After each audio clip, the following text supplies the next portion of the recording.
dolazim iz Brisela, iz Europske biciklističke federacije, to jest iz European Cyclist Federation.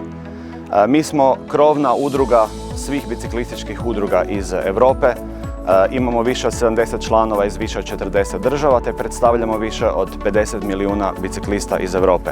Primarno se bavimo lobiranjem na europskom nivou kako bi poboljšali situaciju i uvjete za bicikliste, a primarno sigurnost u prometu.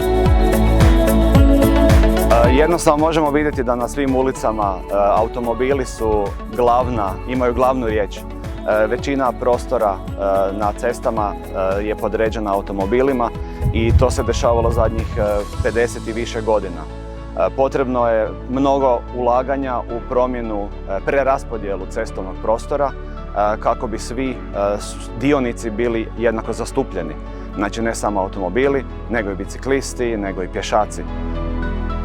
Kod bicikla volim to da daje jednu veliku dozu slobode i uvijek, kakvi god uvjeti bili, svaka vožnja završi sa osmijehom i sa pozitivnim emocijama. Taman da u prometu bila gužva, jako je dobar osjećaj kad prođete veliku kolonu automobila i prođete semafora, oni ostanu stajati.